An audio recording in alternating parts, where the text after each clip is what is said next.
Welcome back, guys. Before my first video turned off, I was explaining the LBP scheme and how it works in New Zealand, and I was on to LBP licensed building practitioner design 2 category. So in design 2, like I said, you are allowed or you are competent in designing single home dwellings whose risk matrix is less than 12, and the buildings are less than 10 meters in height. So it could be a 4-story apartment building, a 4-story office, or any building really that is less than 10 meters in height, and its risk matrix is less than 12. So a question would be, can you then design a big hotel? Well, a big hotel that is 2-story and spread across. Well, if you do calculate the risk matrix of such a hotel, it will probably be more than 12, which means that is not a category 2 building, right? So you cannot design that, even though it's less than 10 meters, but the risk matrix is more than 12. Now, with the last class of design is LBP D3. This is the highest class of design in the LBP scheme. With LBP D3 license, you are permitted or licensed to design category 3 buildings. Category 3 buildings are those buildings defined as having a risk matrix of more than 12 and being more than 10 meters in height, and whose building envelope is more complex than category 2 and 1. So with category 3 license, you can design anything, any building above 10 meters with any risk matrix. Okay.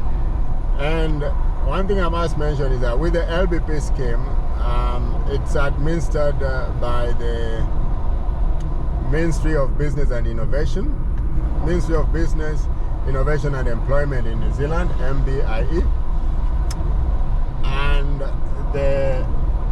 it has which appoints a board that administers that board, and that board is headed by a registrar.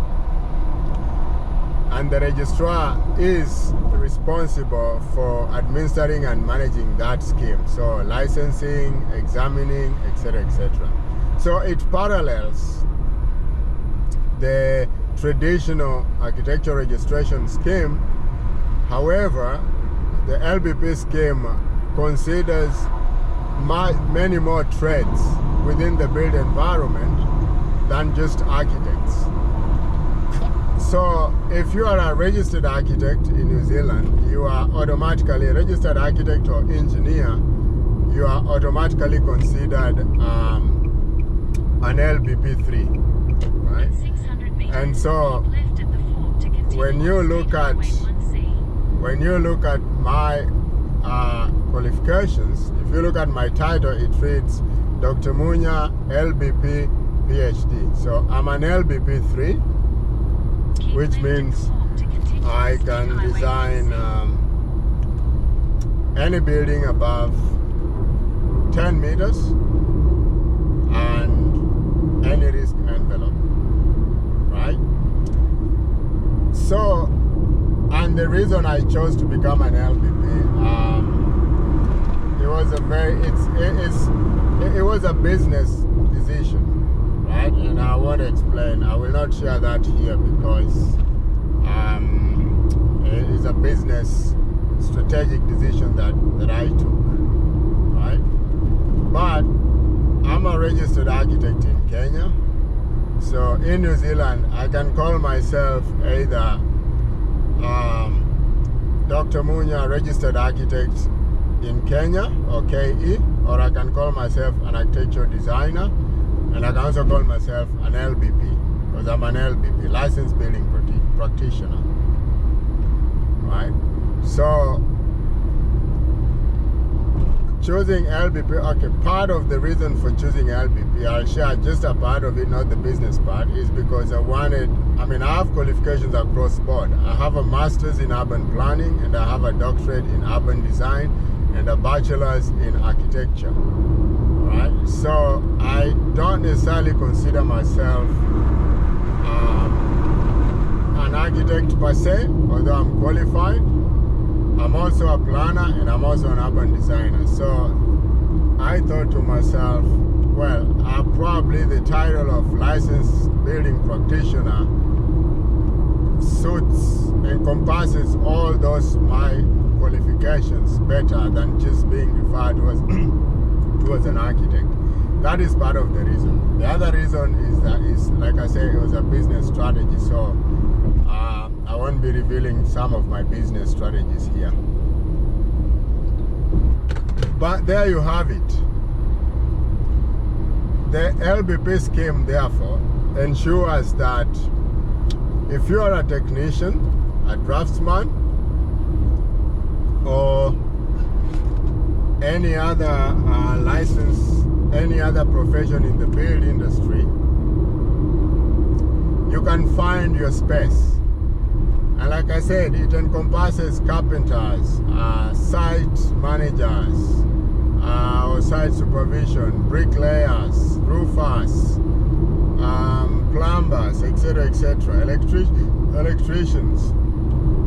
So all the electricians have their own registration scheme.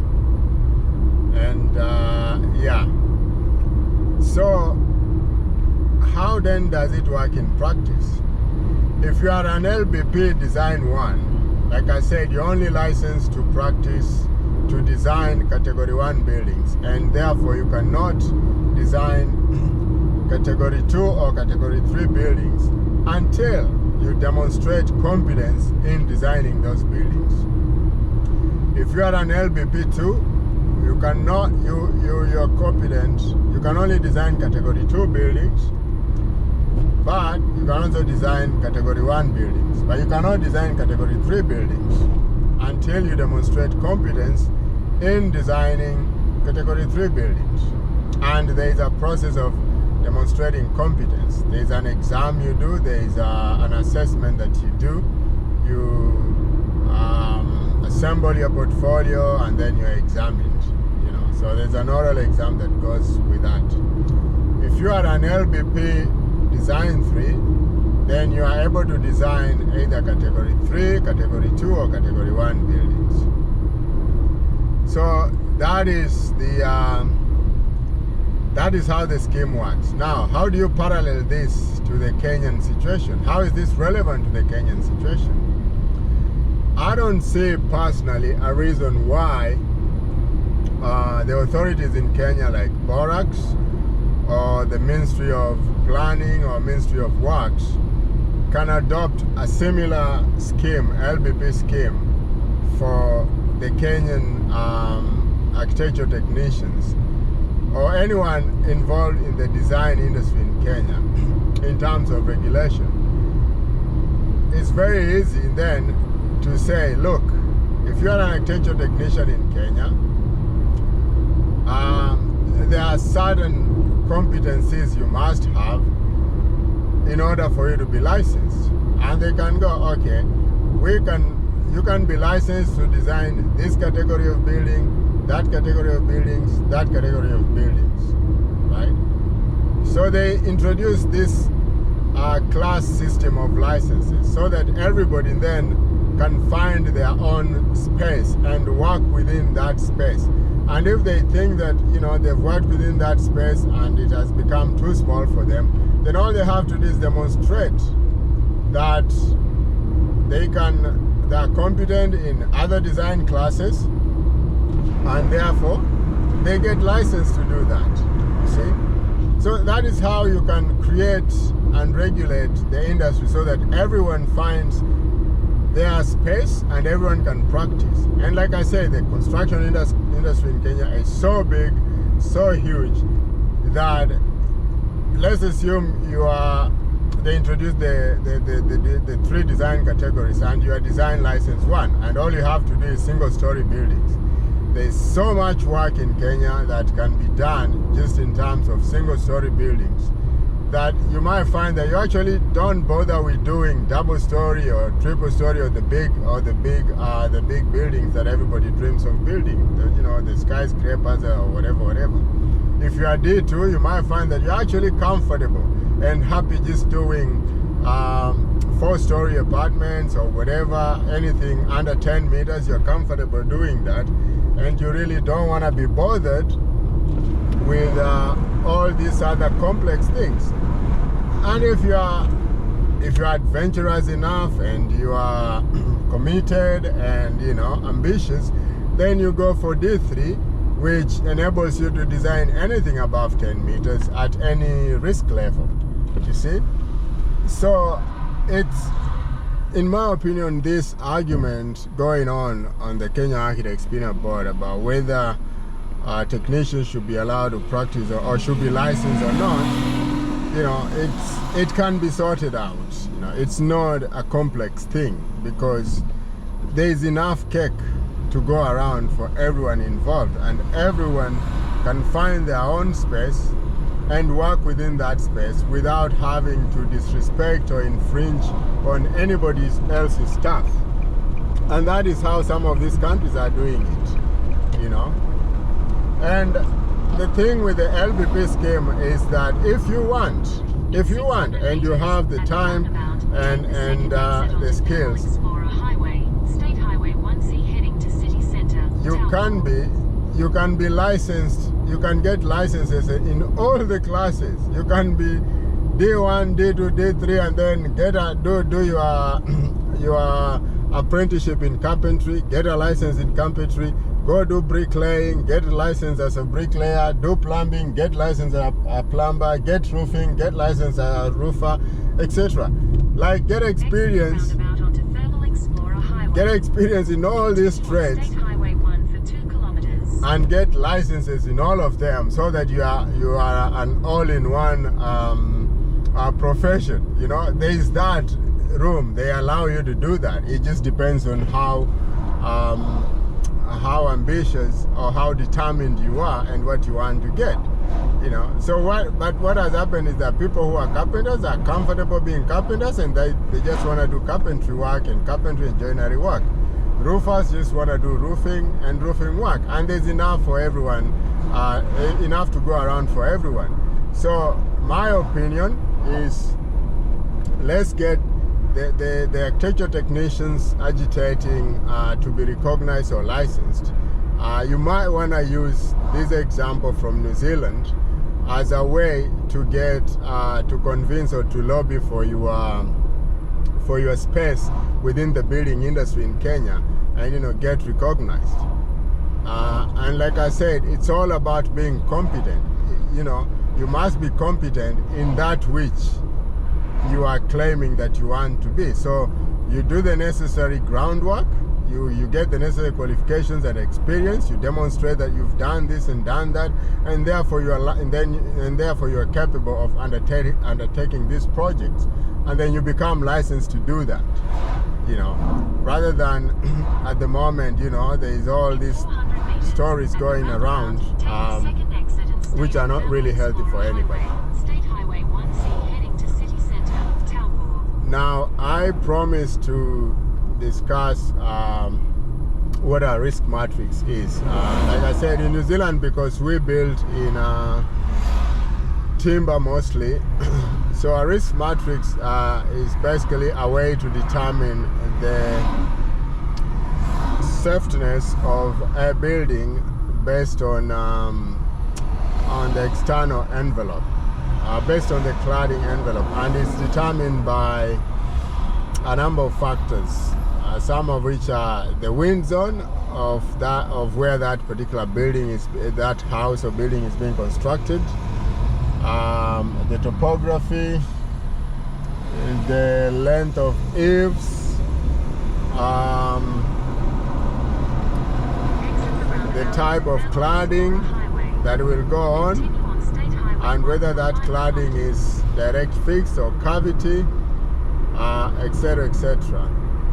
But if my Kenyan audience, if you want to know more about what a risk matrix is, please comment down below on this video, and then I will do a special video just explaining in detail and with examples what a risk matrix is. But for the purposes of this video was basically to share the view of how licensing the design professionals in the building industry in New Zealand is done, and relating it to the question of whether architectural technicians in Kenya should be licensed or not. And what I can conclude is that there is no reason why we cannot find a space for architectural technicians in Kenya to be able to be licensed and practice like any other profession in the building industry in Kenya. All we have to do is all that has to be done is put in the necessary regulatory measures and assessment procedures or assessment categories for that will assess the competence of these guys and how they go about practicing their trade. And once somebody demonstrates that yes, they are capable of designing and managing this type of building, this category of building, whether it's 1-story or 2-story, then you license them to just do that particular work. If they are capable of designing and managing from zero to completion, from initial design to completion, double-story, under 10 meters, or whatever other criteria you come up with to categorize buildings in Kenya, you license them to just design in that category. And if they demonstrate competence in terms of designing any type of building at any risk level, yeah, and then you license them to do that.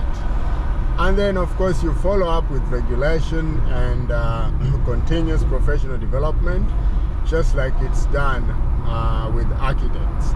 You know, the LBP scheme too has its own continuous professional development, and you have to log in hours of professional development, hours of competence, etc., etc. And you have to renew your license every year, you see.